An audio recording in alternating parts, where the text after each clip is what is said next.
Hello दोस्तों, स्वागत करता हूं आप सभी का आपके अपने यूट्यूब चैनल स्टडी प्लेटफॉर्म पे।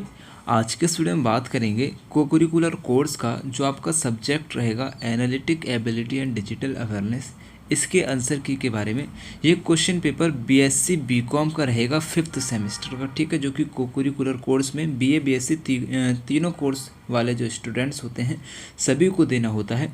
लेकिन ये वाला जो क्वेश्चन पेपर है बीएससी बीकॉम का स्पेशल रहेगा। क्वेश्चन पेपर रहेगा राजा महेंद्र प्रताप सिंह स्टेट यूनिवर्सिटी का। इसके आंसर की के बारे में इस वीडियो में हम देखने वाले हैं। बुकलेट सीरीज़ जो मेरे पास रहेगी बी रहेगी, आपके पास ए बी सी डी कुछ भी हो सकती है, क्वेश्चन आगे पीछे रहते हैं, बाकी सारी चीज़ें सेम रहती है, ठीक है।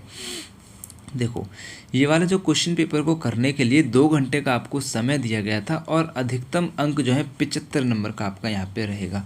अब यहाँ पे आपसे कहा गया है, जो कि हर पेपर में कहा जाता है कि 75 क्वेश्चन आपको दिए रहते हैं, जिसमें से आपको 65 करना है। तो 65 में से आपको कितने क्वेश्चन करने हैं पासिंग के लिए, जिससे ये वाला जो क्वेश्चन पेपर है इसको आप क्वालिफाई कर लीजिएगा। तो 65 में से कम आपके 26 क्वेश्चन सही होने चाहिए यूनिवर्सिटी के हिसाब से, ठीक है। यानी कि यूनिवर्सिटी जो आंसर की रिलीज़ करती है, जो जिस तरीके से वो आंसर चेक करती है, उस तरीके से आपके 26 क्वेश्चन भी सही रहे तो आप पास हो जाएंगे, इस क्वेश्चन पेपर को क्वालिफाई कर लेंगे। अगर आप हमारे वीडियो के हिसाब से अपने आंसर चेक कर रहे हैं तो आपसे रिक्वेस्ट रहेगी कम से कम 28 क्वेश्चन आप चेक करके चलिएगा, क्योंकि 2-3 क्वेश्चन ऊपर नीचे हो सकते हैं, ठीक है। चलिए देखो, स्टार्ट करते हैं बिना किसी देरी के।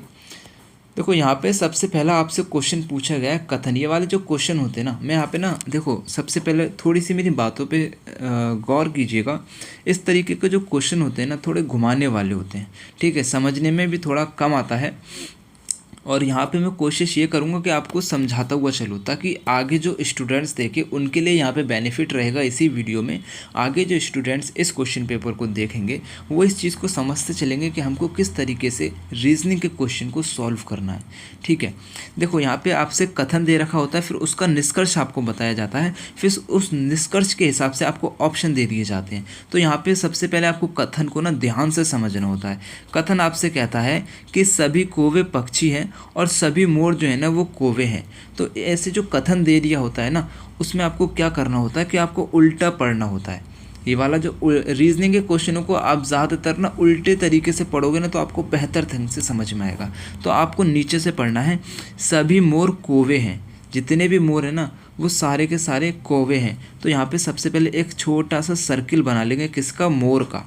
सभी मोर, जिसमें लिख रहा हो ना सभी लिख रहा हो तो उसका एक छोटा सा सर्किल बना लेंगे, उसमें लिख देंगे मोर। यहाँ पे क्या लिख देंगे आप? मोर लिख देंगे, ठीक है। सभी मोर क्या है? कौवे हैं। तो जितने भी मोर हैं वो सब क्या है? कौवे हैं, मतलब कि कौवे हैं। तो यहाँ पे आप लिख देंगे कौवे, ठीक है। तो ये जितने भी मोर हैं वो सारे के सारे कौवे के अंदर आ गए, यानी कि कौवा का जो सर्किल है उसके अंदर आ गए। अब यहाँ पे लिख रहा है कि सभी कौवे पक्षी हैं। अब जितने भी कौवे हैं ना वो सारे पक्षी हो जाएंगे। तो यहाँ पे एक सर्कल ऐसे बना देंगे, ये हो जाएगा पक्षी का, ठीक है। तो यहाँ पे अब इस जो कथन है उसको एक बार समझ लो। जितने भी मोर हैं, ठीक है, सबसे छोटा वाला सर्किल देखिए, जितने भी मोर हैं वो सारे कौवे वाला जो सर्किल बनाया उसके अंदर आ गए हैं। अब जितने भी कौवे हैं यानी कि जितने सारे जो कौवे हैं ना वो सारे के सारे पक्षी वाले सर्किल के अंदर आ गए। तो हमारा एक फिगर सही बन गया है। अब निष्कर्ष के हिसाब से यहाँ पे देखेंगे, यहाँ पे कह रहा है कि सभी मोर चिड़िया हैं। अब पक्षी जो हो जाएंगे वो चिड़िया भी हो जाएंगी ना, जो पक्षी हैं वो चिड़िया भी तो हो सकती है ना पक्षी के अंतर्गत। तो यहाँ पे हो जाएगा कि सभी मोर चिड़िया हैं। जितने भी मोर हैं वो सारे की सारी चिड़िया हैं। तो यहाँ पे पहला वाला सही हो जाएगा, क्योंकि पक्षी के अंदर ही आ रहा है। अब जितने भी मोर हैं ना वो सारे के सारे पक्षी तो हैं, ठीक है, इस बात को हम कंफर्म कर लेंगे। अब यहाँ पे कह रहा है कि सभी चिड़िया मोर हैं। अब जितनी भी चिड़ियाएँ वो मोर हैं क्या? नहीं है। क्यों नहीं है? क्योंकि मोर का एक छोटा सा सर्कल है जो कि अंदर सिमटा हुआ है, और पक्षी का एक सबसे बाहर वाला सर्कल है जो कि बाहर की तरफ है। तो सभी चिड़िया मोर नहीं होंगी, ठीक है। सभी जो चिड़िया हैं वो चिड़िया ही हैं, लेकिन जो सभी मोर हैं वो चिड़िया आपकी हो जाएंगी। उम्मीद कर रहा हूँ यहाँ पे आपको समझ में आ रहा होगा। तो पहला वाला आपका सही है, दूसरा वाला आपका गलत है। तो केवल निष्कर्ष एक अनुसरण करता है, ये यहाँ पे करेक्ट आंसर है। अच्छा देखो, आपके लिए ना मैंने एक दूसरा चैनल भी स्टार्ट किया है जिसपे मैं जीके जीएस के क्वेश्चन के साथ ना रीजनिंग के क्वेश्चन भी कराता हूँ। ठीक है, हेलो स्टडी यूट्यूब चैनल का नाम रहेगा, जिसका लिंक मैं वीडियो के डिस्क्रिप्शन में दे दूंगा। अगर आप किसी भी कॉम्पिटिशन एग्जाम की तैयारी कर रहे हैं, रीजनिंग के क्वेश्चन आपको समझने हैं या फिर जीके से रिलेटेड क्वेश्चन आपको देखने हैं, एमसीक्यू में मैं यहाँ पे क्वेश्चन आपको कराता हूँ। ठीक है, तो अगर आप कंपटीशन एग्ज़ाम की तैयारी कर रहे हैं, कोई भी गवर्नमेंट एग्ज़ाम होगा, उसके लिए आप इस चैनल को ज्वाइन कर लीजिएगा, चैनल को सब्सक्राइब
पांच छात्र एक घेरे में खड़े हैं। अभिनव आलोक और अंकुर के बीच में है। अपूर्वा अभिषेक के बाईं ओर है। आलोक अपूर्वा के बाईं ओर है। अभिनव के बगल में उसके दाहिनी ओर कौन बैठा है। देखो, रीजनिंग के क्वेश्चन अगर इस तरीके से आपसे पूछे थ्योरी टाइप के, तो आपको उल्टे तरीके से ही करना है, यानी कि उल्टे तरीके से पीछे से आपको चलते हुए जाना है। आलोक अपूर्वा के बाईं ओर है। अपूर्वा हो जाएगी आपकी यहाँ पे, अपूर्वा एक सर्किल बना लेंगे। अपूर्वा के बाईं ओर हो जाएगा आलोक, तो आलोक हो जाएगा यहाँ पे इसके लेफ्ट हैंड साइड में। देखो, ये हो जाएगा लेफ्ट और ये हो जाएगा राइट इसका। जिस हिसाब से आप अभी इस वीडियो को देख रहे हैं ना, वही आपका राइट है, वही आपका लेफ्ट है। ठीक है, और आपको कोई कन्फ्यूज़न हो तो आप फ़ोन को घुमा के सर्किल में देख सकते हैं कि आपका राइट कौन सा है, लेफ्ट कौन सा है। ठीक है, इधर आपका ये लेफ्ट हो जाएगा, इधर राइट, तो लेफ्ट हैंड साइड अपूर्वा के हो जाएगा आलोक। अब यहाँ पे पूछ रहा है कि अपूर्वा अभिषेक के बाईं ओर है, बता रहा है मतलब हमको कि अपूर्वा जो है ना वो अभिषेक के बाईं ओर है, तो अभिषेक आपका हो जाएगा यहाँ पे, ये हो जाएगा अभिषेक यानी कि ए बी, और इसके लेफ्ट हैंड साइड पे हो जाएगी अपूर्वा, ये थी। अब यहाँ पे आपसे कह रहा है कि अभिनव आलोक और अंकुर के बीच में है। अभिनव क्या है, आलोक और अंकुर के बीच में। आलोक आपका ये रहा और अंकुर आपका हम यहाँ पे लिख देंगे अंकुर, ए के अंकुर। ठीक है, और अभिनव हो जाएगा ए बी, अभिनव। ये अभिनव आलोक अंकुर के बीच में हो जाएगा। अब आपसे क्वेश्चन पूछ रहा है कि अभिनव जो है, यानी कि अभिनव के बगल के दाहिनी ओर कौन बैठा है। देखो, यह है अभिनव, इसके दाहिनी ओर यानी कि राइट हैंड साइड। अब आप इसको फ़ोन को एक बार उल्टा करके देखेंगे तो आपका राइट हैंड साइड ये वाला हो जाएगा, ये वाला, और लेफ्ट हैंड साइड ये वाला हो जाएगा। ठीक है, एक सेकेंड। ठीक है, ऐसे ही समझ लीजिए, ये राइट हो जाएगा इधर और ये लेफ़्ट हो जाएगा। तो आपसे पूछ रहा है कि उसके दाहिनी ओर यानी कि राइट हैंड साइड कौन है, तो अभिनव के राइट हैंड साइड आलोक हो जाएगा, तो डी आपका करेक्ट आंसर है। ठीक है। आप फ़ोन को उल्टा करके देखिए तो आपको राइट हैंड साइड सर्किल में यही कन्फ्यूज़न होता है मेरे भाई, सर्किल में यही कन्फ्यूज़न होता है कि राइट हैंड साइड वाले लेफ़्ट दिखने लगते हैं, लेफ़्ट हैंड वाले राइट हैंड साइड दिखने लगते हैं। तो डी आपका यहाँ पे करेक्ट आंसर है। नेक्स्ट क्वेश्चन आपसे पूछा गया है, इस पृष्ठ को मोड़ने पर इनमें से कौन सी आकृति प्राप्त होगी। तो यहाँ पे आपको क्या करना है, ए और ये आपका यहाँ पे सी, ए और सी तो हो जाएंगे आपके ऊपर नीचे, डी आपका नीचे डाउन में चला जाएगा। अब आपको बताना है कि आपके सी के बगल में क्या होगा। तो सी के बगल में आपका यहाँ पे आ जाएगा बी, ठीक है। तो यहाँ पे आपका ए सी बी आपका यहाँ पे देखो नज़र आ रहा है, बी आपका करेक्ट आंसर है। ये सारे क्वेश्चन मैं आपको ना उसी चैनल पर करा दूंगा, हेलो स्टडी यूट्यूब चैनल जो है, अच्छे से और क्लियर तरीके से समझा के, तो आप एक बार उसको ज्वाइन ज़रूर कर लीजिएगा, लिंक मैंने डिस्क्रिप्शन में दे रखा है, ठीक है। नेक्स्ट क्वेश्चन है मुद्रा, रुपया, डॉलर। देखो यहाँ पे सर्किल जो होता है ना, ये थोड़ा आसान टाइप का होता है, बस आपको जीके की थोड़ी नॉलेज होनी चाहिए। मुद्रा क्या होता है, मुद्रा वही है जिसे आप रुपया और डॉलर, रुपया और डॉलर क्या है, विनिमय का माध्यम है, और मुद्रा क्या है, इन दोनों का ही नाम है। तो मुद्रा क्या है, रुपी और डॉलर का नाम है मुद्रा, यानी कि करेंसी जो होती है ना, रुपीज़ यानी कि ये हमारे इंडिया के, डॉलर यानी कि यूनाइटेड स्टेट के, उसके अलावा भी काफ़ी जगह डॉलर चलता है। रुपया जो है भारत पाकिस्तान में चलता है, ठीक है। ये करेंसी का नाम है, तो ये करेंसी का एक सर्किल हो जाएगा, और ये रुपया अलग है, डॉलर अलग हो जाएगा, ठीक है। ये अलग अलग कंट्री का है, तो ये यहाँ पे आपका करेक्ट आंसर हो जाएगा इस हिसाब से। नेक्स्ट क्वेश्चन आपसे पूछा गया है, यदि किसी कोड भाषा में YTOG को XSNI लिखा जाता है तो फिर उसी कोड भाषा में WRMH कैसे लिखा जाएगा।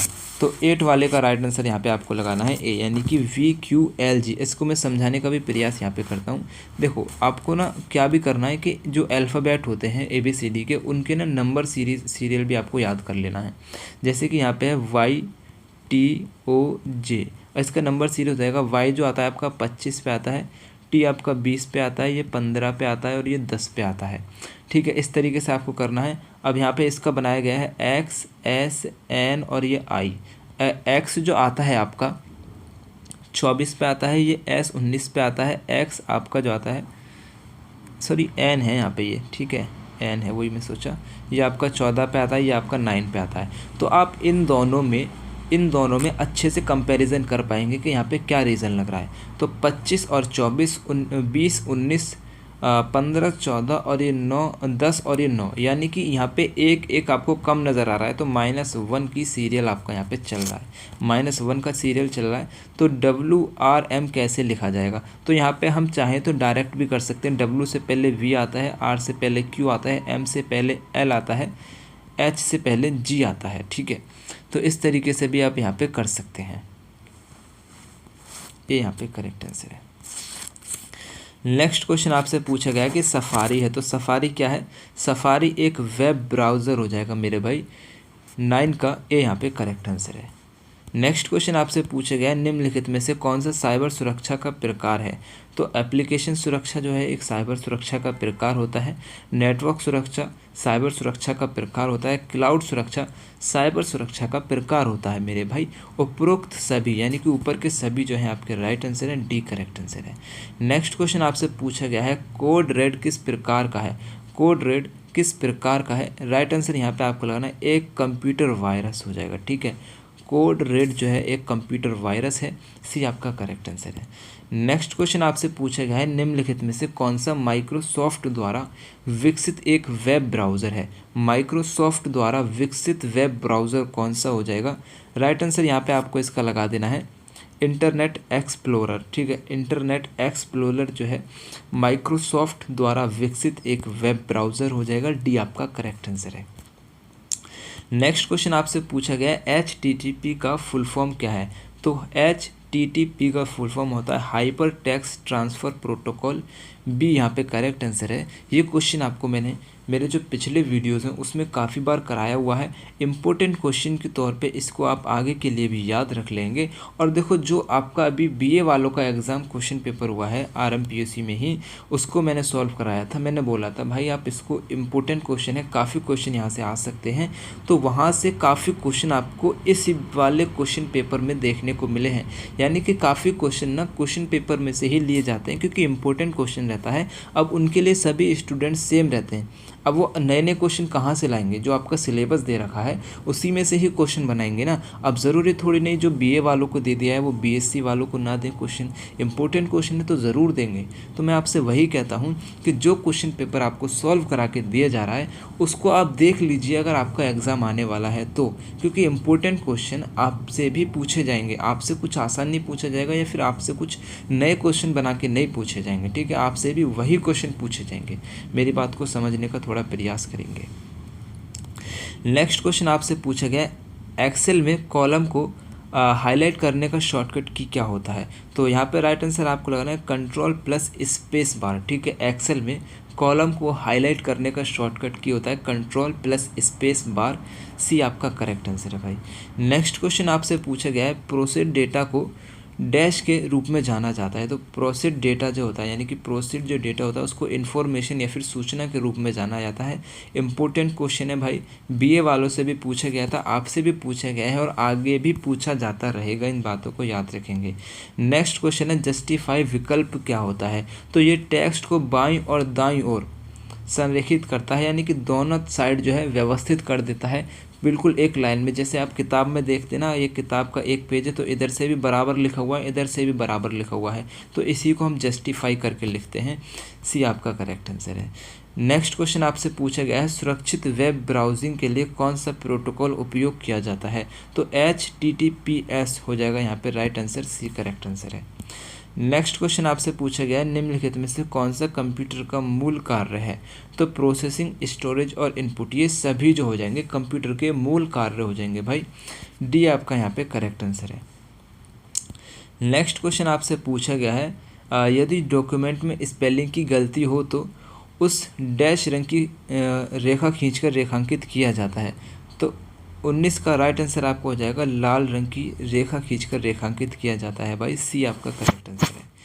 नेक्स्ट क्वेश्चन आपसे पूछा गया है निम्नलिखित में से कौन सा कंप्यूटर का एक घटक नहीं है?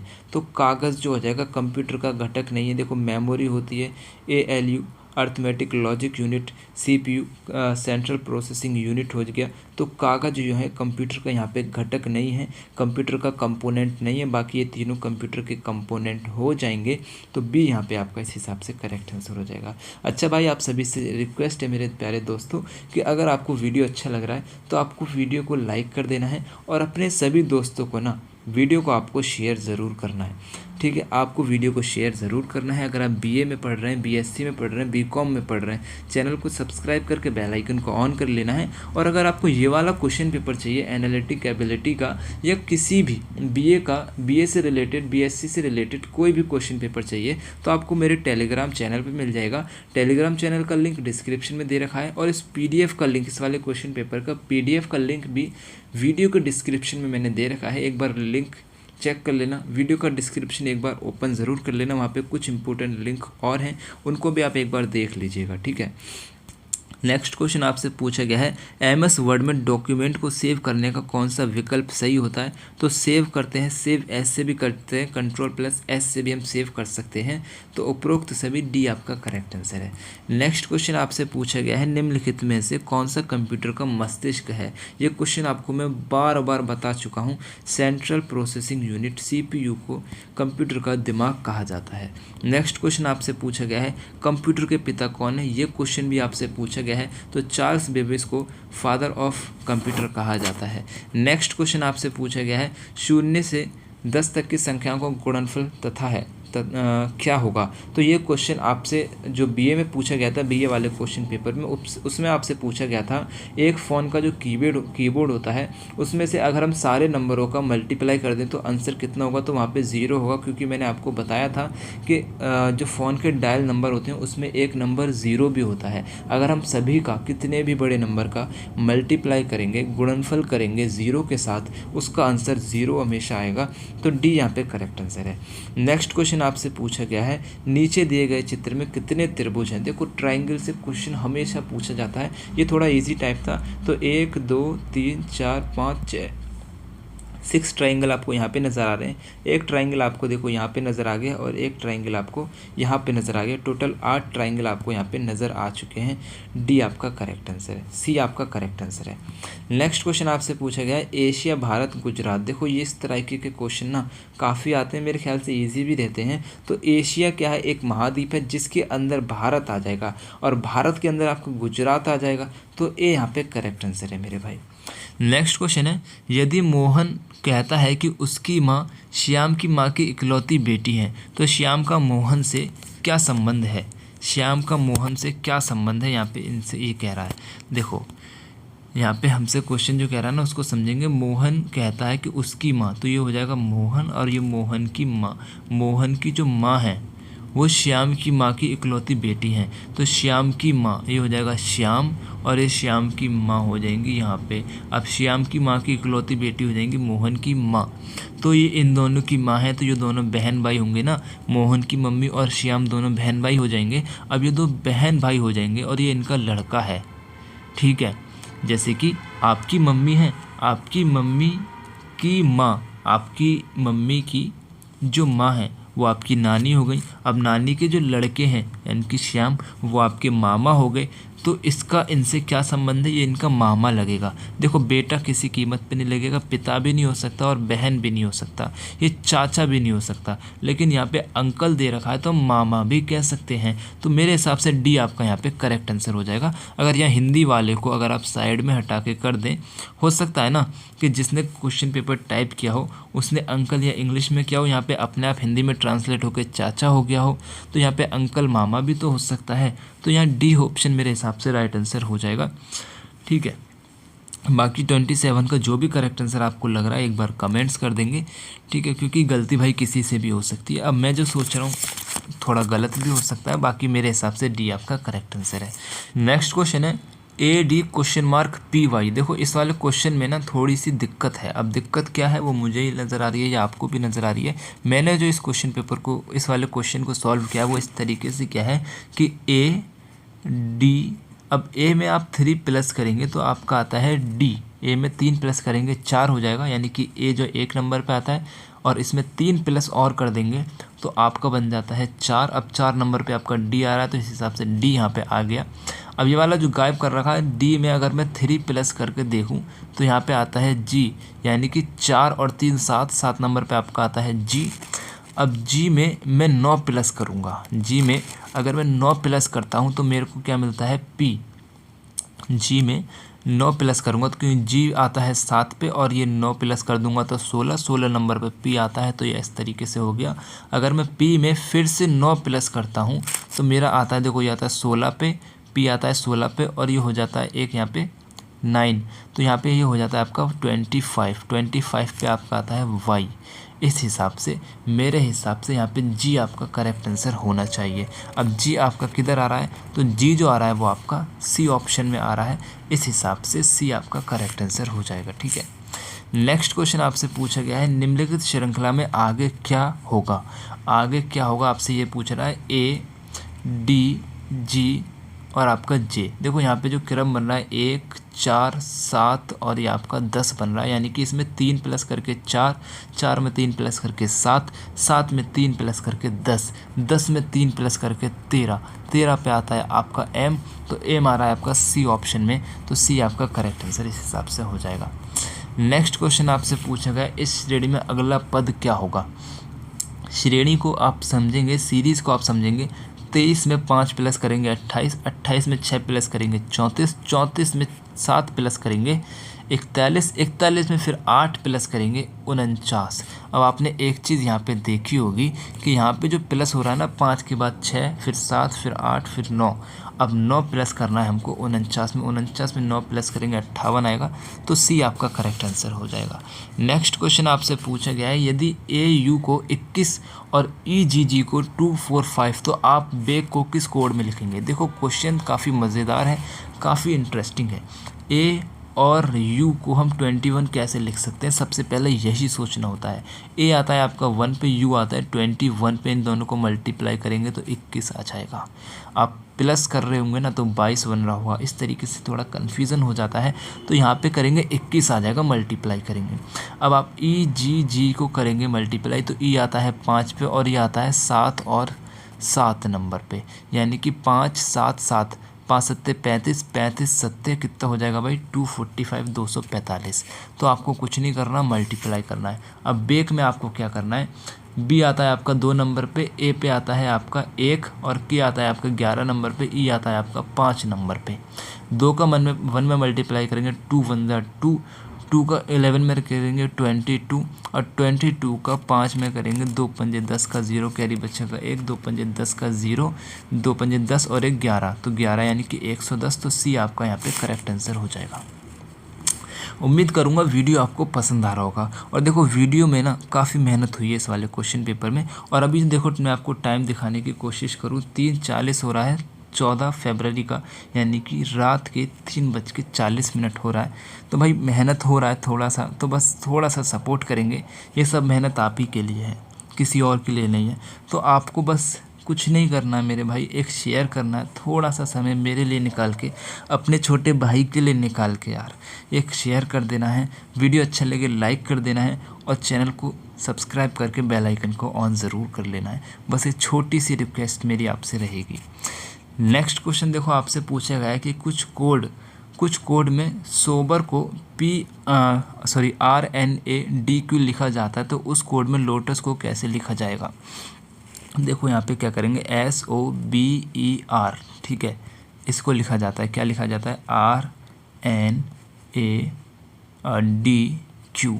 अब आप यहाँ पे एक चीज़ देखेंगे, ये S जो आता है 19 पे आता है, ये आता है 18 पे, ये आता है O 15 पे, ये आता है 14 पे, ये आता है 2 पे और ये आता है 1 पे, ये आता है 5 पे, ये आता है 4 पे, ये आता है 18 पे, ये आता है 17 पे। देखो जो मुझे इतनी तेज़ी से ये याद है ना, वो बस क्वेश्चन सॉल्व करते करते हो गया, इसमें कोई बड़ी बात नहीं होती।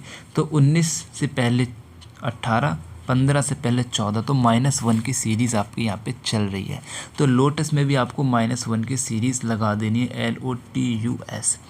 L आता है आपका 12 पे, ये आता है 15 पे, ये आता है 20 पे, U आता है 20 पे, ठीक है, सॉरी U आता है 21 पे, S आता है 19 पे।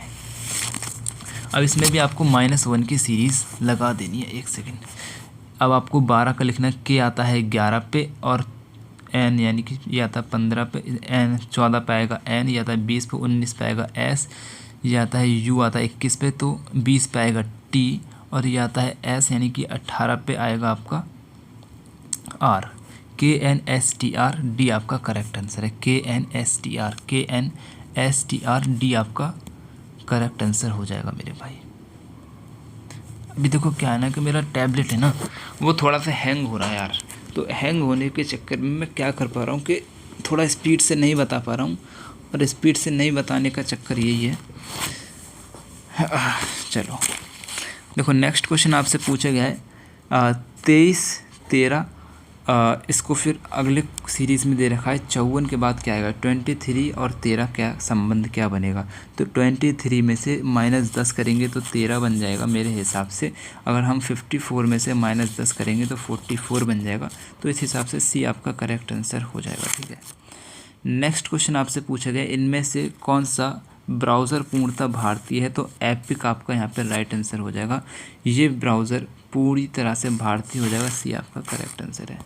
नेक्स्ट क्वेश्चन आपसे पूछा गया है इनमें से कौन सा ब्राउज़र नवीनतम है, तो गूगल क्रोम आपका सबसे नया हो जाएगा, बी आपका करेक्ट आंसर है। और सबसे पुराना जो हो जाएगा वो आपका मोसेक हो जाएगा, ठीक है, जो कि आपसे बीए में भी पूछा गया था क्वेश्चन पेपर में, अभी जो लास्ट क्वेश्चन पेपर मैंने सॉल्व कराया था। नेक्स्ट क्वेश्चन आपसे पूछा गया है एक दूसरी शीट में डाटा परिवर्तित करने के लिए कौन सी कुंजी प्रयुक्त की जाती है तो कंट्रोल प्लस आर का यूज़ किया जाता है। ये यहाँ पे करेक्ट आंसर है। नेक्स्ट क्वेश्चन आपसे पूछा गया है एक्सेल में एक फॉर्मूला इनमें से किस सिंबल से प्रारंभ होता है, तो इजिकल टू से प्रारंभ होता है। ये क्वेश्चन मैंने आपको कराया हुआ है और अभी भी कराया हुआ है, ठीक है। अभी जो RMPSU का क्वेश्चन पेपर कराया था ना, उसमें भी क्वेश्चन आया हुआ था, तो ये क्वेश्चन आपको मैंने कराया हुआ है। बी आपका करेक्ट आंसर है। नेक्स्ट क्वेश्चन आपसे पूछा गया है MS वर्ड में सजावटी टेक्स्ट जोड़ने के लिए क्या प्रयुक्त किया जाता है, तो MS वर्ड में एक फंक्शन होता है वर्ड आर्ट का ही, ठीक है। वहाँ से हम तरीके के फ़ॉन्ट जोड़ सकते हैं। फ़ॉन्ट यानी कि जो आपके टैक्स होते हैं ना, उसको यानी कि स्टाइल दे सकते हैं टैक्स में, तो वर्ड आर्ट होता है। सी आपका करेक्ट आंसर है। नेक्स्ट क्वेश्चन आपसे पूछा गया है MS वर्ड में कुंजी Ctrl+Z का प्रयोग क्या है, तो Ctrl+Z से आप अंडो कर सकते हैं। सी आपका करेक्ट आंसर है, यानी कि जो भी आपने मिटा दिया है उसको आप वापस ला सकते हैं। नेक्स्ट क्वेश्चन आपसे पूछा गया MS वर्ड में एक नया पृष्ठ खोलने के लिए कौन सी कुंजी का उपयोग किया जाता है, Ctrl+N से आप क्या कर सकते हैं, एक नया पेज जनरेट कर सकते हैं। बी आपका करेक्ट आंसर है। नेक्स्ट क्वेश्चन आपसे पूछा गया USB का अर्थ क्या है, तो USB का अर्थ होता है यूनिवर्सल सीरियल बस, ठीक है। बी आपका करेक्ट आंसर हो जाएगा। नेक्स्ट क्वेश्चन आपसे पूछा गया है इनमें से कौन एक इनपुट डिवाइस नहीं है, तो स्पीकर जो हो जाएगा एक इनपुट डिवाइस नहीं है। सी आपका करेक्ट आंसर है। नेक्स्ट क्वेश्चन आपसे पूछा गया है इंटरनेट एक्सप्लोरर एक प्रकार का क्या है, तो इंटरनेट एक्सप्लोरर जो हो जाएगा आपका एक ब्राउज़र हो जाएगा। बी आपका करेक्ट आंसर है। नेक्स्ट क्वेश्चन आपसे पूछा गया है MS वर्ड डॉक्यूमेंट का फाइल एक्सटेंशन क्या है, तो MS वर्ड डॉक्यूमेंट का फाइल एक्सटेंशन .docs हो जाएगा। ये यहाँ पे करेक्ट आंसर है। ये क्वेश्चन भी मैंने आपको अभी जो राजा महेंद्र प्रताप सिंह स्टेट यूनिवर्सिटी में क्वेश्चन पेपर हुआ है BA वालों का, उसमें सॉल्व कराया हुआ है। तो काफ़ी क्वेश्चन मेरे भाई आए हैं। इम्पोर्टेंट जो क्वेश्चन होते हैं ना, वो आपसे पूछे जाते हैं। सिलेबस सबका सेम रहता है। आप ये ना सोचें कि अगर आप 2025 की वीडियो है और 2026 में 27 में देख रहे हैं तो ये देखें कि यार ये पुरानी वीडियो हो गई। भाई सिलेबस सेम है, आपसे भी यही क्वेश्चन पूछे जाएंगे, आपसे कुछ नए क्वेश्चन बना के नहीं पूछे जाएंगे, ठीक है ना। आपको भी वही पढ़ाया जाता है जो 2025 में पढ़ाया गया है। जो 2025 में पढ़ाया गया है वही आपको 26 और 27 में पढ़ाया जा रहा है, तो आप वही क्वेश्चन आपसे पूछे जाएंगे ना जो 2025 और 26 में या फिर 27 में पूछे जाएंगे। समझ रहे ना आप मेरी बात।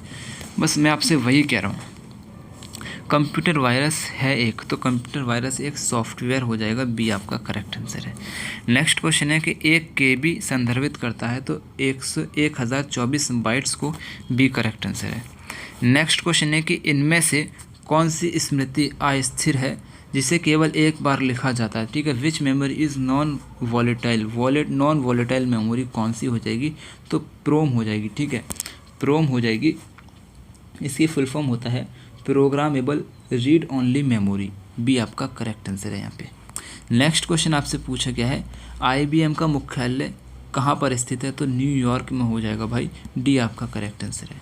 नेक्स्ट क्वेश्चन आपसे पूछा गया है वेब प्रोसेसर जो आंकिक व तार्किक दोनों प्रकार की सक्रिया हल कर पाता है, तो arithmetic logic and operation is called, उसको हम क्या कहते हैं, अर्थमेटिक लॉजिक यूनिट ही कहते हैं।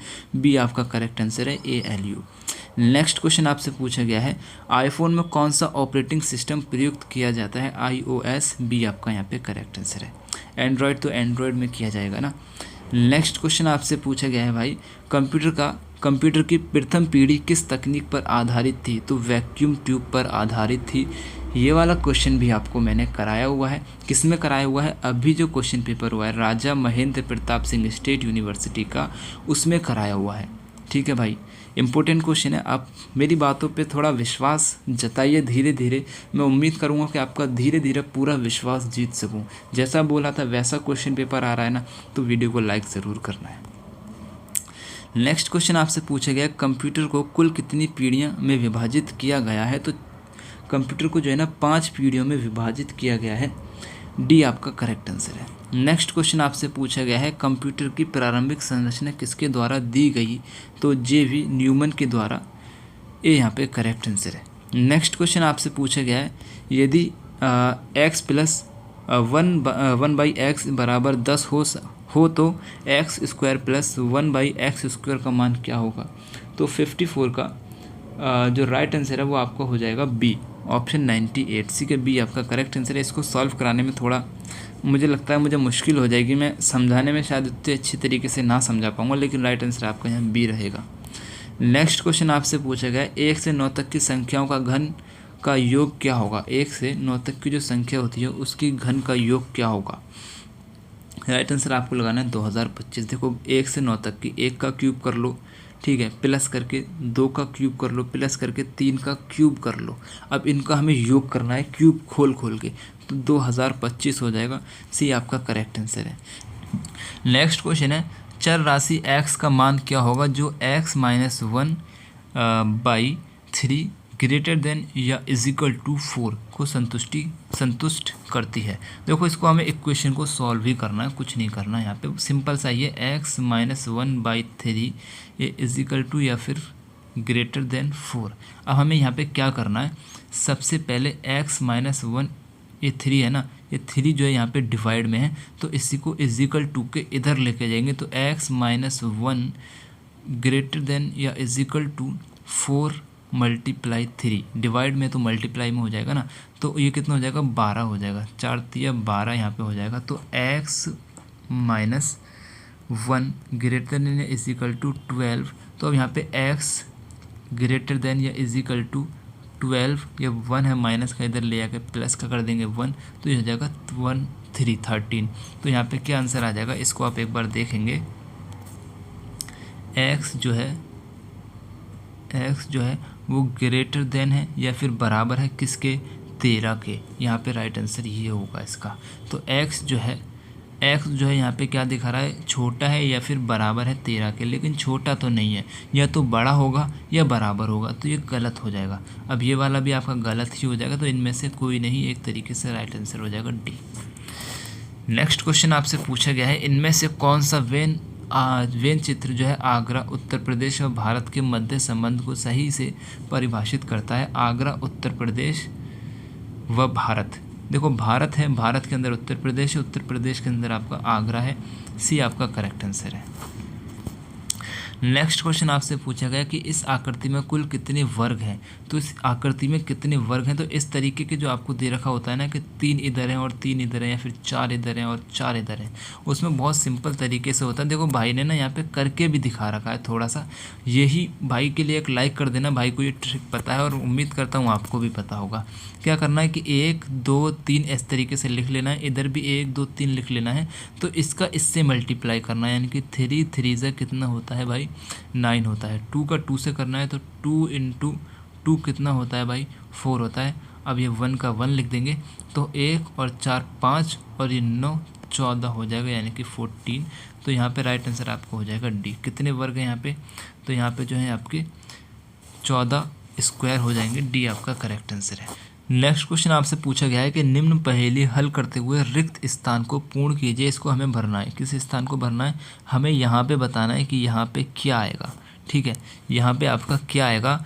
देखो सबसे पहले इस क्वेश्चन को सॉल्व करते हैं।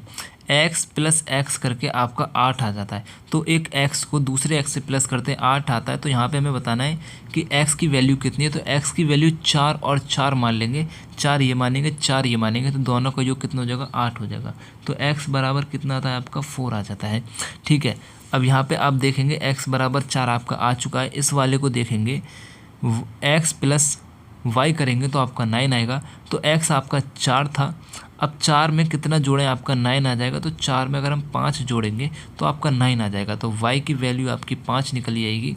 ठीक है, y को z से माइनस करते हैं तो आपका 4 बनता है। तो आप x को z से प्लस करते हैं तो आपका कितना बनेगा, या क्वेश्चन मार्क आपको दे रखा है। तो आप क्या करेंगे, आप यहाँ पे y - z बराबर होता है 4। y कितना है आपका, y है आपका 5। यहाँ पे कितना है, z कितना है आपका, z आपको नहीं पता है। अगर यहाँ पे हम इसमें z को 1 मान लें और इसको बराबर करें तभी तो 4 बनेगा। 5 में से 1 जाएंगे, 5 में से कितना माइनस करेंगे, 4 जाएगा। तो 5 में से 1 ही माइनस करना पड़ेगा हमको, तो 4 आ जाएगा। तो यहाँ पे z आपका 1 हो जाएगा। तो ये इस तरीके से यहाँ पे आपका 4 आ जाएगा। अब यहाँ पे आपका अगर हम z को 1 मान लेंगे तो अब यहाँ पे आपसे बोल रहा है कि x प्लस z कितना होगा, तो x आपका कितना था 4 था और z आपका 1 है, इन दोनों को प्लस करेंगे तो आपका 5 बन जाएगा। तो इस हिसाब से ए यहाँ पे आपका करेक्ट आंसर हो जाएगा। सिंपल सा क्वेश्चन था लेकिन पजल ने थोड़ा मत्था घुमा रखा है, आपका भी और मेरा भी थोड़ा सा। नेक्स्ट क्वेश्चन है, वर्तमान वर्ष 2025 किन किन संख्याओं के वर्ग के योग के बराबर है। देखो यहाँ पे आपको सीरीज दे रखी है, सिंपल सा क्वेश्चन है, इसका राइट आंसर आपको हो जाएगा 40, 20 और 5। अगर आप 40 का वर्ग करेंगे तो आपका आएगा 1600। कितना आएगा 1600 होगा, क्योंकि 4 चौक 16 और 2 0 लगा देंगे तो आपका हो जाएगा यहाँ पे 1600। 20 का वर्ग करेंगे तो आपको हो जाएगा 400, 5 का वर्ग करेंगे 25 हो जाएगा। इन सबको प्लस कर लेंगे तो 2025 आपका निकल के आ जाएगा। तो यही आपसे क्वेश्चन में पूछ रहा है, तो बी जो है यहाँ पे आपका करेक्ट आंसर हो जाएगा। नेक्स्ट क्वेश्चन आपसे पूछा गया है, लुप्त संख्या ज्ञात कीजिए। लुप्त संख्या ज्ञात करना है, 2 तिया 6 हो जाएगा, 6 दूनी 12 और 1 13। देखो यहाँ पे 2 तिया तो 6 करना है।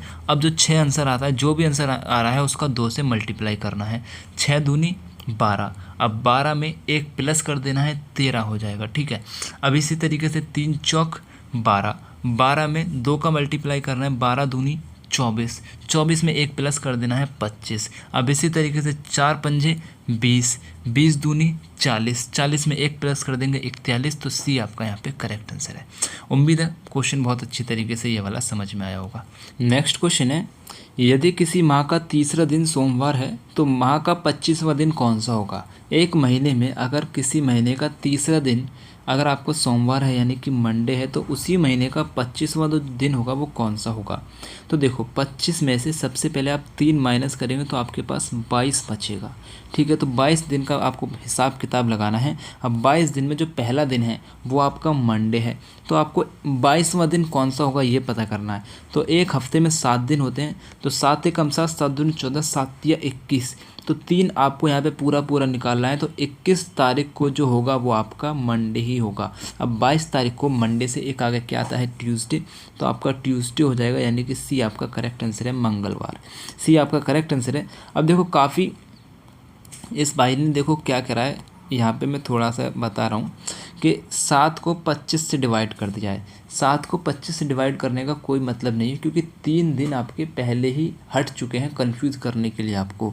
7 दिन आप यहाँ पे नहीं कर सकते, यहाँ पे आपका 4 बच रहा है ना, तो भाई ने बुधवार लगा दिया, संडे मंडे ट्यूसडे वेडनेसडे करके। वेडनेसडे 4 नंबर पर है, इस हिसाब से आपको नहीं करना है यहाँ पे इसका। अब मैं आपको करेक्ट ऑप्शन देखो, अभी जो आपका 2025 में जो फरवरी का महीना है यानी कि यही वाला, इसी का आपको कैलेंडर दिखा दे रहा हूँ आपको थोड़ी समझ के लिए कि हाँ भाई कि इस तरीके से ही है। देखो जो मंडे है, फरवरी का जो मंडे था ना, 3 तारीख को आपका क्या था, मंडे था। अब फरवरी जो महीना है इसमें जो 3 तारीख था फरवरी के महीने का तीसरा दिन आपके मंडे ही था, बिल्कुल क्वेश्चन के हिसाब से है। अब इसका 25वां जो दिन है वो आपका ट्यूसडे हो जाएगा। मेरी बात आपको समझ में आ रही है ना। लाइव एग्जांपल यहाँ पे हो जाएगा तो कोई इशू नहीं है यहाँ पे। चलिए, उम्मीद करता हूँ यहाँ पे आपको समझ में आ रहा होगा। नेक्स्ट क्वेश्चन आपसे पूछा गया है, यदि 2 लड़के व 2 लड़कियों को एक रेखा में व्यवस्थित किया जाए तो ऐसे कितने विन्यास होंगे जिनमें दोनों लड़कियां एक साथ ना आए। तो मेरे हिसाब से यहाँ पे आपका 3 आंसर करेक्ट होना चाहिए। बाकी आपका क्या करेक्ट आंसर है उसको एक बार कमेंट्स में कर देंगे, ठीक है, थोड़ा कन्फ्यूजन भी रहेगा। मेरे हिसाब से आपका एक करेक्ट आंसर हो जाएगा। नेक्स्ट क्वेश्चन आपसे पूछा गया है, यदि हार्ड के लिए 1357 व सॉफ्ट के लिए 2468 लिखा जाए तो 6458 का क्या अर्थ होगा। सिंपल सा है, यहाँ पे बस एक एक लेटर का आपको कोड दे रखा है। HARD का कोड है 1357, यानी कि H का है 1, A का है 3, R का है 5, D का है 7। इसी तरीके से सॉफ्ट में भी आप देख लेंगे, S का है 2, O का है 4 और F का है 6, T का है 8। तो 6458 का आपका क्या हो जाएगा, तो 6 का यहाँ पे आप देख लेंगे, यहाँ पे 6 से आप इसका 4 देख लेंगे तो F आ जाएगा, 4 का आप देख लेंगे O हो जाएगा, R का आप देख लेंगे 5 हो जाएगा और T आपका यानी कि 8 पे आ ही रहा है तो 4 हो जाएगा। B आपका करेक्ट आंसर यहाँ हो जाएगा। नेक्स्ट क्वेश्चन आपसे पूछा गया है, P माता के, देखो P माता है K की, तो P जो है कौन है, माता है। पी माता है किसकी, के की माता है, ये इसकी मम्मी हो जाएगी। तथा के बहन है डी की, के जो है बहन है डी की, ये दोनों, ये बहन है ये भाई है वो कि डी की, व डी पिता है एल का, डी जो है पिता है एल का। तब पी एल से किस प्रकार संबंधित है, तो पी का और एल का क्या संबंध हो जाएगा। देखो ये दोनों तो बहन भाई हो जाएंगे, ये दोनों बहन भाई हैं, तो ये दोनों बहन भाई होने के साथ इसकी भी मम्मी हो जाएगी।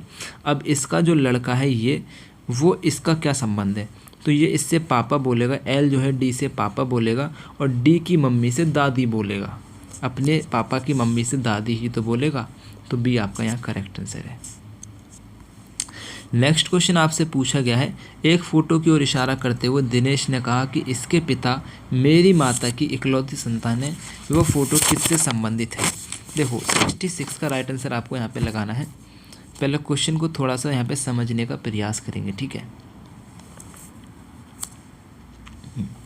क्वेश्चन को समझने का प्रयास करेंगे। इसके पिता कौन कह रहा है, दिनेश ने कहा, एक फ़ोटो की तरफ इशारा करते हुए दिनेश ने कहा है, क्या कहा है कि इसके पिता, ये फ़ोटो हो जाएगा, फ़ोटो की तरफ इशारा करा है कि इसके जो पिता हैं ये हो जाएंगे पिता, इसके पिता मेरी माता की इकलौती संतान है।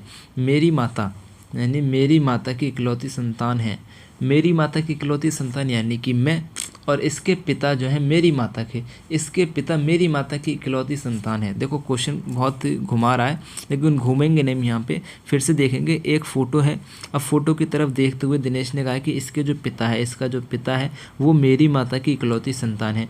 मेरी माता यानी कि खुद मैं, तो मेरी माँ ये हो गई। अब मेरी माता की इकलौती संतान मैं, और फ़ोटो किसका देख रहा है, अपने पुत्र का, क्योंकि उसकी तरफ इशारा कर रहा है ना कि इसके पिता जो हैं यानी कि मैं जो हूँ इस अपनी माता का इकलौता संतान हूँ। तो फ़ोटो से क्या संबंध है, तो दिनेश के पुत्र का फ़ोटो हो जाएगा, वो डी आपका करेक्ट आंसर है। नेक्स्ट क्वेश्चन आपसे पूछा गया है, एक छात्र ने अपनी परीक्षा में गलत प्रश्न किए गए प्रश्नों से 2 गुना हल किए। यदि उसने कुल 48 प्रश्न किए तो उसने सही प्रश्न कितने हल किए। देखो क्वेश्चन बड़ा मज़ेदार है, समझने का यहाँ क्वेश्चन कोशिश करना है। यहाँ पे एक छात्र ने अपनी परीक्षा में गलत प्रश्न जो किए हैं ना, वो सही किए गए प्रश्नों से 2 गुना है, यानी कि उसने जो सही क्वेश्चन किए हैं उसके 2 गुना उसने गलत कर दिए हैं। तो अब आपसे पूछ रहा है कि 48 प्रश्न किए हैं तो उसने सही प्रश्न कितने किए। टोटल 48 प्रश्न किए हैं तो सही प्रश्न कितने हैं। तो हम यहाँ पे क्या करेंगे, हम ये मान लेंगे कि उसने x क्वेश्चन जो है सही कर दिए हैं, x उसने सही किए हैं। अब x तो उसने सही कर दिए हैं, अब इसका 2 गुना यानी कि 2x उसने गलत कर दिए हैं। अब उसका और टोटल जो क्वेश्चन उसने किए हैं वो 48 किए हैं। अब हमें बताना है कि उसने क्वेश्चन किए कितना है, तो इसको इक्वेशन बना लेंगे। x + 2x बराबर हो जाएगा 48, x + 2x बराबर हो जाएगा 48, यानी कि x उसने क्वेश्चन सही किए हैं, 2x उसने गलत कर दिए हैं और टोटल 48 किए हैं। तो इन दोनों का योग इसका 48 उसने कर दिए हैं क्वेश्चन सॉरी। x + 2x हो जाएगा 3x बराबर हो जाएगा 48। तो x की वैल्यू निकालने के लिए 3 को इधर लेके जाएंगे डिवाइड में, डिवाइड करेंगे तो x बराबर आ जाएगा 16, x बराबर आ जाएगा 16, x बराबर 16। 48 को 3 से डिवाइड करके आप देख लीजिएगा तो 16 क्वेश्चन उसने सही किए हैं, बी आपका करेक्ट आंसर है मेरे भाई। नेक्स्ट क्वेश्चन आपसे पूछा गया है, इंपॉर्टेंट ये वाला भी। एक संतरे का मूल्य 7 रुपये व एक सेब का मूल्य 5 रुपये है। राम ने कुल 38 रुपये इन फलों पर खर्च किए, तब उसने कितने संतरे खरीदे होंगे। देखो क्वेश्चन को इस तरीके से नहीं किया जाता मेरे भाई, आप मेरी बात को थोड़ा सा समझेगा। देखो बुरा मत मानना, आप बहुत अच्छे क्वेश्चन किए। मैंने आपके सारे क्वेश्चन ना चेक करते हुए, जिसने मुझे भाई ने क्वेश्चन पेपर सेंड किया है भाई, मैंने आपके सारे क्वेश्चन चेक करते हुए अपने क्वेश्चन पेपर को भी सॉल्व किया और मुझे काफ़ी खुशी हुई कि काफ़ी ज़्यादा क्वेश्चन आपके सही जा रहे हैं। लेकिन जहाँ पे गलत है मैं वहाँ पे स्पेशल समझाने की कोशिश कर रहा हूँ ताकि आप मेरे क्वेश्चन के जो मैं समझा रहा हूँ उस बात को समझ सकें और आगे से इन मिस्टेक्स को याद रख सकें। अभी तो बीए की बात है, आगे के लिए थोड़ा आपको मैं सतर्क करके चल रहा हूँ स्पेशल, ठीक है। देखो एक संतरे का मूल्य 7 रुपये है और एक सेब का मूल्य 5 रुपये है, तो राम ने 38 रुपये इन सेब पर खर्च किए हैं। तो हम ये नहीं कह सकते कि उसने सिर्फ सेब खरीद लिए हैं या फिर संतरे खरीद लिए हैं। 38 रुपये में ना उसने दोनों चीज़ खरीदी हैं और उसके पास 1 रुपया नहीं बचा है फिर, यानी कि टोटल 38 रुपये ही खर्च किए हैं उसने। ऐसा नहीं कि 37 कर दिए या फिर 35 कर दिए, 3 बचा के घर ले गया, ऐसा कुछ नहीं किया, 38 रुपये ही खर्च किए हैं। तो यहाँ पे जो ऑप्शन दे रखे हैं ना, पहले उस हिसाब से कर लो, या आपका माइंड जो कह रहा है उस हिसाब से कर लो। तो आप सब करके देख लेना, 5 से करोगे ना तो आपका यहाँ पर रिमाइंडर 3 बचे जाएगा। तो 3 रुपये लेके वो घर थोड़ी ना जाएगा, उसे खर्च करने हैं, तो ये आपका नहीं होगा। आपको यहाँ पे 4 से ट्राई करना है। 4 से कैसे ट्राई करेंगे, देखो यहाँ पे क्या करना है, जो आपके 38 रुपये हैं, 38 रुपये हो गए, ठीक है। अब आपको क्या करना है, 7 का पहाड़ा 4 बार पढ़ना है, यानी कि एक संतरे का मूल्य 7 रुपये है ना, तो अगर वो 4 संतरे खरीदेगा तो 7 चौक 28 होता है मेरे भाई, 7 चौक 28 होता है। तो 7 चौक 28 से यहाँ पे 10 रुपये आपका रिमाइंडर बचेगा। तो 4 तो वो संतरे खरीद सकता है, अब 10 रुपये में 5 रुपये का एक सेब है तो 2 सेब भी खरीद सकता है, तो उसका टोटल उपयोग हो गया है। तो मेरे हिसाब से भाई आपका सी आंसर आपका करेक्ट है। आप करके देखेंगे तो आपका ए भी गलत होगा और 3 भी गलत होगा। तो सी आपका यहाँ पे करेक्ट आंसर है, एक बार करके ज़रूर देखिएगा। नेक्स्ट क्वेश्चन आपसे पूछा गया कि अमर आज़ाद व एंथोनी की आयु का योग 70 वर्ष है, 5 वर्ष पहले उसकी आयु का योग क्या रहा होगा। 65 आपका मेरे भाई गलत हो जाएगा। गलत क्यों हो जाएगा, क्योंकि यहाँ पे आपसे कह रहा है कि 3 बंदे यहाँ पे आपको दे दिए हैं, अमर, आज़ाद, एंथोनी। इन तीनों की जो आयु है उसका योग अगर हम करते हैं तो 70 वर्ष आपका बैठ जाता है। अब 5 वर्ष पहले अगर आप जाएंगे तो 5 वर्ष पहले 5 आपको तीनों में से कम करना पड़ेगा, क्योंकि तीनों लगातार बढ़ रहे हैं। ऐसा नहीं कि उसने अपनी एज रोक लिए, बराबर वाला बढ़ रहा है, दोनों बराबर बढ़ रहे हैं, सेम गति से बढ़ रहे हैं, बराबर ईयर आपकी चल रही है। तो 5 तीनों में से कम करेंगे तो हो जाएगा 15। 70 में से अगर आप 15 माइनस करेंगे तो आपका हो जाएगा 55 साल, ठीक है। तो भाई कितना, 55 साल के योग हो जाएगा 5 साल पहले, इनका भी आपका करेक्ट आंसर है। इन बातों का आपको ध्यान रखना है मेरे भाई। उम्मीद करूंगा आगे आप बेहतरीन परफॉर्मेंस यहाँ पे देने वाले हैं। नेक्स्ट क्वेश्चन है कि सही विकल्प का चयन कीजिए। सही विकल्प का हमें चयन करना है। देखो 70 का राइट आंसर आपको 3 3 = 9, 5 5 = 25, 25 ए यहाँ पे करेक्ट आंसर है। नेक्स्ट क्वेश्चन है सही शब्द का चुनाव कीजिए। अस्थमा कहते हैं लंग्स को, कॉन्ट्रैक्ट कहते हैं आइस को। सी आपका यहाँ करेक्ट आंसर है। नेक्स्ट क्वेश्चन आपसे पूछा गया है श्रेणी का अगला पद क्या होगा। ABC, BCD, CDE, DEF। सी आपका करेक्ट आंसर है। नेक्स्ट क्वेश्चन आपसे पूछा गया है सही शब्द का चुनाव कीजिए। किताब जिल्द यानी कि जो आपकी बुक होती है, बुक को जो सेफ रखती है वो कवर रखती है, पेंटिंग को सेफ रखता है कलर, यानी कि सी आपका करेक्ट आंसर है। नेक्स्ट क्वेश्चन आपसे पूछा गया है डैश में इंटरनेट एक्सप्लोरर लॉन्च किया गया था। तो आपको राइट आंसर लगा देना है 1995 में इंटरनेट एक्सप्लोरर लॉन्च किया गया था। सी आपका करेक्ट आंसर है। नेक्स्ट क्वेश्चन आपसे यहाँ पूछा गया है कि टेक्स्ट के डॉक्यूमेंट में व्याकरण संबंधी गलतियाँ डैश को डैश रेखांकित किया जाता है। तो आपको यहाँ पे राइट आंसर लगा देना है हरे रंग से रेखांकित किया जाता है। जो टेक्स्ट होता है ना, टेक्स्ट के डॉक्यूमेंट में व्याकरण संबंधी जो गलतियाँ होती हैं उसको हरे रंग से रेखांकित किया जाता है। ए यहाँ पे करेक्ट आंसर है। यहाँ पे आपके 75 क्वेश्चंस कराने की मैंने पूरी कोशिश की है। उम्मीद करूँगा सारे क्वेश्चन आपको पसंद आएंगे। वीडियो अच्छा लगा लाइक करना है। अगर क्वेश्चन में कोई भी डाउट लग रहा है, आपको लग रहा है मैंने क्वेश्चन गलत कराया, तो उसका आंसर आप एक बार कमेंट्स में करेंगे और मैं उसको चेक करके सही या गलत है मैं उसको एक बार दोबारा रिमाइंड चेक करके आपको बता दूंगा, ठीक है। तो अगर कोई भी क्वेश्चन पेपर आपका रहेगा तो 73009758 ये मेरा व्हाट्सअप नंबर है। इस पर आप मुझे अपना क्वेश्चन पेपर सेंड कर देंगे। कमेंट्स में कोई भी डाउट हो क्वेश्चन पूछ लेंगे। चैनल पर नए सब्सक्राइब करके ज़रूर जाना है आपको और वीडियो को आपको शेयर ज़रूर करना है। बाकी थैंक्स फॉर वॉचिंग। अल्लाह हाफिज़।